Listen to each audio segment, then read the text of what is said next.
오늘 말씀은 전도서 5장 1절에서 7절 말씀입니다. 전도서 5장 1절에서 7절. 제가 봉독해 드리겠습니다.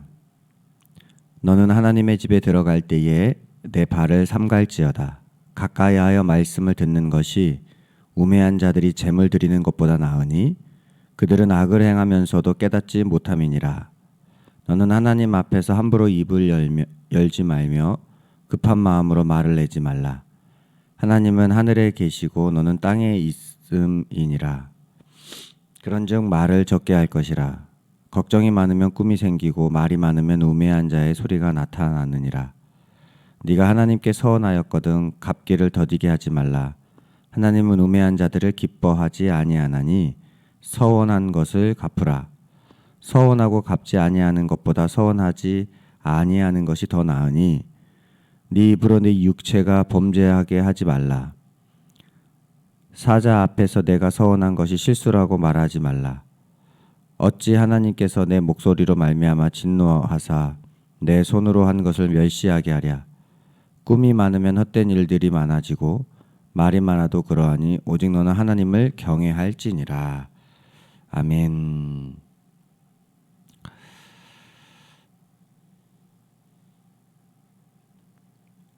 오늘 이 말씀을 가지고 하나님을 경외하라, 하나님을 경외하라 이런 제목을 가지고 여러분과 함께 이 아침에 말씀의 은혜를 나누기를 소망합니다. 어제 4장 말씀은 사람과 사람 사이에 대한 말씀이었습니다. 그래서 사람을 귀하게 여기길 원하시는 하나님의 마음을 우리가 함께 나누었었죠. 오늘은 하나님과 우리에 대한 자세에 대해서 하나님께서 전도서를 통해서 우리에게 도전하고 계십니다. 오늘 말씀은 크게 두 부분으로 나눌 수 있는데요. 먼저 1절은 예배에 대한 말씀입니다. 그리고 2절부터 7절까지는 서원 기도에 대한 이야기입니다. 먼저 예배에 대해서 전도자는 어떤 자세로 예배해야 될지 1절에서 이렇게 얘기하고 있어요. 너는 하나님의 집에 들어갈 때에 네 발을 삼갈지어다. 하나님의 집에 들어갈 때 발을 삼가라는 말은요, 발은 행하는 것을 의미합니다. 그러니까 우리가 오른손, 이런 하나님의 오른손 할 때 이 오른손은 능력과 권능을 상징하지 않습니까? 그런 것처럼 발은 행하는 걸 의미하는 겁니다. 그러니까 예배에 대해서 발을 삼가라. 이거는 예배하러 갈 때 걸어가지 마라. 그런 뜻이 아니라 예배할 때 행하는 것, 삶이 없는 것은 진짜 예배가 아니다라는 말을 하고 싶은 겁니다. 여러분, 하나님의 집은 성전을 말하죠. 성전은 당연히 예배를 하는 장소입니다. 예배보다 교회가 그 예배보다 그 어떤 것도 중요하지 않습니다. 근데 교회에서 사역을 하다 보면 이게 중요하다, 저게 중요하다 이렇게 말씀하시는 분들이 있습니다. 다 옳은 말입니다. 그러나 예배보다 앞선 어떤 것도 없습니다. 그래서 우리는 예배를 소중하게 생각해야 하는 것이죠. 그런데 그 예배를 할 때 행함이 없는 예배, 삶이 없는 예배를 삼가하라고 말하고 있는 것이죠. 이 전도서의 저자는 솔로몬입니다. 이 솔로몬은 하나님의 성전을 건축한 사람이죠. 솔로몬이 처음 하나님의 성전을 건축하고 1,000번제까지 드릴 만큼 하나님을 사랑하는 사람이었고 예배를 귀하게 여기는 사람이었습니다. 1,000번제 하면 많은 사람들이 하나님의 응답을 받기 위한 방법 이렇게 생각을 하더라고요. 여러분, 1,000번제는 하나님의 응답 받기 위한 예배가 아닙니다. 그리고 1,000번제를 1,000번의 예배를 드린 거로 생각을 하더라고요. 그것도 성경을 잘 읽어보면 그런 말이 아닙니다. 1,000번제는 한 번 예배에 1,000마리의 제물을 드렸다고 나옵니다. 그러니까 예배를 1,000번 드린 게 아니에요. 솔로몬이 재산이 많았잖아요. 그러니까 자기가 할 수 있는 능력만큼의 예물을 드린 게 1,000번제지 1,000번의 예배를 드린 게 아닙니다. 어쨌든 그렇게 마음을 다해서 하나님 앞에 예배를 하면 자신을 드린 거죠. 근데 솔로몬이 그 1,000번제 때문에 예배를 신실하게 초반에 했다라는 것이 아니라 우리가 잘 알고 있는 것처럼 하나님의 정의를 잘 실현하는 왕이었습니다. 하나님의 정의를 잘 실현하는 것으로 유명한 게 재판이죠. 공평한 재판을 통해서 하나님의 정의를 잘 실현해냅니다. 그렇게 하나님의 정의를 잘 실현하고 예배를 온전하게 올려드릴 때에 이스라엘 나라는 정말 부강해졌었죠. 그런데 이방 여인을 솔로몬이 부인으로 받아들이죠. 그 이방 여인을 받아들이면서 이방의 신도 받아들입니다. 그런데 실제로 솔로몬이 그 과정에서 하나님을 예배하는 것을 멈추진 않아요. 다만 하나님을 예배한다고 하지만 이제 삶에서 점점 하나님을 싫어하는 삶들을 살아가기 시작한 겁니다. 그러다 보니 자연스럽게 예배가 어떻게 되었을까요? 형식적이 되었겠죠. 이 전도서는 솔로몬이 이제 말년에 그 인생 말년에 기록한 성경이다라고 학자들은 이야기합니다. 솔로몬은 하나님 앞에서 자신의 이런 연약했던 모습을 반성하면서 오늘 본문에서 뭐라고 얘기하냐면 우매한 자는 형식적인 예배를 드린다라고 말하고 있는 겁니다. 근데 그 형식적인 예배가 뭐냐면 예배라는 행위 그 자체를 만족하는 겁니다. 예배라는 형식은 갖췄고 제물도 드렸으니 스스로 예배라고 생각하는 거예요. 이런 예배는 온전한 예배가 아니라는 것이죠. 여러분, 하나님은 형식적인 예배를 받지 않으십니다. 성경 곳곳에서 그런 이야기를 하고 있는데요. 저는 대표적인 성경 이야기가 이사야 1장이라고 생각을 합니다. 이사야 1장에 보면 이스라엘 백성이 예배 드리러 오는데 하나님이 그 예배 드리러 오는 모습을 보면서 이렇게 책망을 해요. 너희가 마당만 밟으러 예배하러 온다. 그 마당만 밟으면서 예배하는 것, 형식적인 예배만 갖추고 있는 그 모습을 보고 하나님께서 뭘 결정하시냐면 내가 너희를 징계해야겠다. 너희들 그런 태도 바꾸라고 내가 징계해야겠다 하면서 바벨론 포로로 끌려가게 하겠다라는 말씀이 이사야 말씀입니다. 여러분, 하나님께서는 형식적인 예배, 형식적인 신앙, 형식적인 거는 다 싫어합니다. 하나를 하더라도 진실하게 우리의 마음과 삶을 드리는 걸 좋아하십니다. 그럼 진실한 예배는 어떻게 드릴까요? 답은 이미 나왔습니다. 삶으로 드리는 겁니다. 그러면 삶으로 드리는 예배란 뭘까요? 말씀을 내 삶에 담아서 그 말씀을 삶에서 순종하는 겁니다. 그래서 주님께서 순종이 제사보다 낫다고 한 거예요. 제사가 예배가 잘못되고 나쁘다 이런 말씀이 아니라 하나님의 말씀을 삶에 담아서 순종해내는 것이 형식적인 예배보다 훨씬 낫다라고 말씀하신 겁니다. 오늘 본문 1절을 제가 다시 한번 더 읽어보겠습니다. 너는 하나님의 집에 들어갈 때에 네 발을 삼갈지어다. 가까이하여 말씀을 듣는 것이 우매한 자들이 재물을 드리는 것보다 나으니 그들은 악을 행하면서도 깨닫지 못함이니라. 아멘. 여러분, 율법을 한 문장으로 요약하면 우리가 잘 아는 것처럼 하나님 사랑, 이웃 사랑입니다. 예수님도 마태복음 22장에서 그렇게 말씀하셨죠. 그런데 하나님 사랑과 이웃 사랑은 따로 떨어진 게 아니라 같은 겁니다.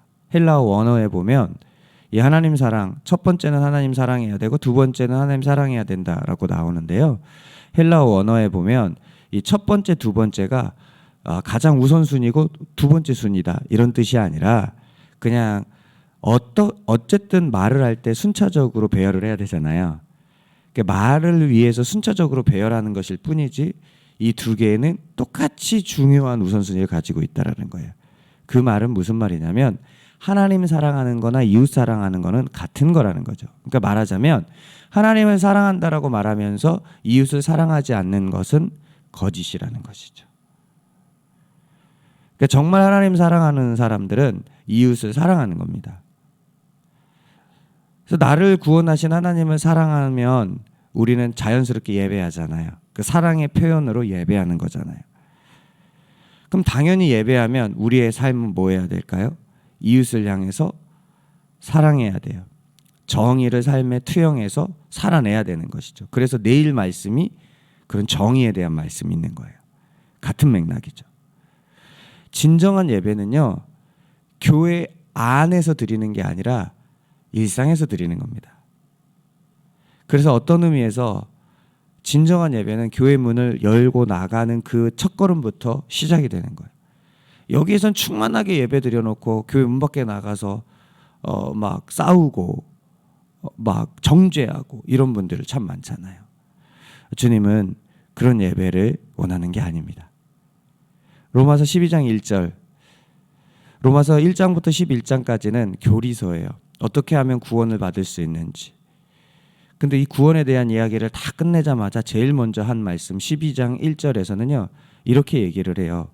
너희 몸을 하나님이 기뻐하실 산 제물로 드리라. 그것이 영적 예배다라 그래요. 우리가 요한복음 4장 할 때 신령과 진정으로 예배하라 그래요. 영적 예배를 드릴 때 하나님께서 너희 몸을 거룩한 산 제물로 드리라 그래요. 산 제물로 어떻게 드려요? 제물은 죽이는 거잖아요. 죽여서 드려야 됩니다. 근데 어떻게 살아있는 제물로 드려야 될까요? 말씀을 내 삶에 투영해서 삶으로 살아내는 겁니다. 삶으로 하나님을 예배하라는 것이죠. 오늘 하루 우리의 삶이 예배가 되기를 축복합니다. 두 번째는요, 2절부터 7절까지 나와 있는 서원 기도에 대한 말씀입니다. 서원이라는 건 하나님께 약속을 드리는 것이죠. 하나님이 우리에게 당신이 약속한 것을 반드시 이룹니다. 왜냐하면 하나님은 신실하시기 때문에 그래요. 하나님이 약속한 것을 반드시 이루듯이 하나님은 우리가 약속한 것도 이루시기를 원합니다. 성경은 물을 수가 없다라고 이야기를 해요. 하나님과 약속을 신실하게 이행하는 사람이 어떤 사람이냐면 오늘 7절에 그 사람이 하나님을 경외하는 사람이다라고 이야기합니다. 그런 의미에서 한나는 굉장히 하나님을 경외하는 사람이었죠. 우리가 몇 주 전 주일에 살펴봤지만 한나의 기도를 통해서 한나가 하나님 앞에 나아가는 모습을 봤습니다. 그 기도를 통해서 사무엘을 낳게 됐죠. 하나님께서 이 사무엘을 낳는 과정에서 한나가 하나님께 어떤 소원을 하냐면 하나님께서 아들을 주시면 이 아들을 바치겠다고 이야기합니다. 근데 많은 사람들이 이렇게 오해하시더라고요. 한나가 이런 조건을 내걸었기 때문에 하나님께서 사무엘이라는 아들을 주셨다 이렇게 얘기하더라고요. 근데 성경을 가만히 읽어보면 그렇지 않습니다. 여러분, 한나가 기도할 때 몇 가지 과정을 거쳐요. 우리가 말씀에 나눌 때 한번 잠깐 언급했지만 부르짖어서 기도합니다.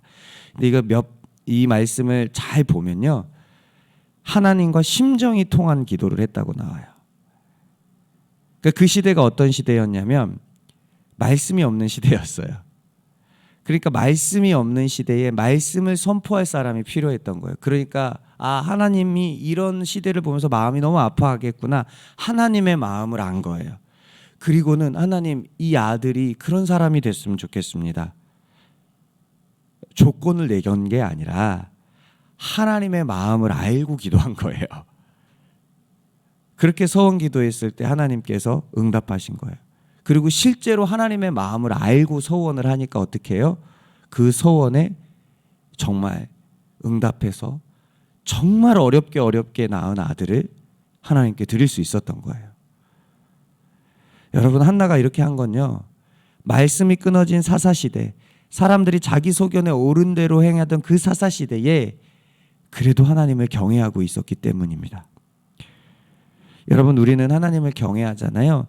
그러면 하나님과 약속한 것을 지킵니다. 근데 하나님을 경외해도 서운한 것을 사실 지키기는 쉽지는 않는 것 같아요. 그래서 오늘 전도자는 뭐라고 그러냐면요, 서원을 차라리 하지 말라 그래요. 지킬 수 없으면 하지 말라 그래요. 여러분, 서원은 하나님이 하라고 한 겁니까? 내가 한다고 한 겁니까? 내가 한다고 하는 거잖아요. 그럼에도 불구하고 서원해놓고 지키지 않는 분들이 있어요. 근데 하나님 그것을 굉장히 단호하게 말씀하세요. 하나님 왜 단호하게 말씀하실까요? 곰곰이 생각해 봤어요. 여러분, 서원은 하나님이 하라고 해서 한 게 아니잖아요. 그리고 대부분 서원할 때 보면 서원만 하는 게 아니라 한나처럼 어떤 조건을 걸더라고요. 그런데 이런 조건이 응답이 됐을 때 대부분의 사람들이 그 소원을 기억하려고 하질 않는 것 같아요. 힘드니까, 어려우니까. 그래서 그 소원을 뒤로 밀어놓습니다. 과연 하나님을 경외하는 마음이 우선일까요? 내가 원하는 것을 이루는 게 우선일까요? 서원 자체, 그리고 하나님을 경외하는 것 자체라기보다는 그 서원이라는 것을 통해서 내가 원하는 뜻을 이루려고 하는 그 마음, 하나님을 이용하려고 하는 그 마음 때문에 그렇게 함부로 서원하지 말라고 하는 건 아닐까요? 서원 자체라기보다는 하나님을 경외하지 않는 마음, 그 마음을 하나님은 죄로 규정하는 것 같아요. 그래서 이 전도자는요, 그것을 죄라고 오늘 본문에서 이야기합니다. 전도자는 그래서 차라리 서원하지 말라고 5절에서 말하고 있는 겁니다. 여러분, 하나님께 저는 우리 모두가 칭찬받았으면 좋겠어요. 다른 것 말고 예배에 승리할 때 하나님 칭찬하십니다. 혹시 하나님께 칭찬받고 싶어서 서원하신 영역이 있으시다면 그것을 기억하시고 순종의 자리로 나오시기를 바랍니다. 오늘 말씀이 뭐라 그러냐면 잊어버렸다, 그런 말 하지 말라고까지 나옵니다. 순종의 자리로 나와 하나님을 경외할 수 있는 저와 여러분들이 되기를 축복합니다.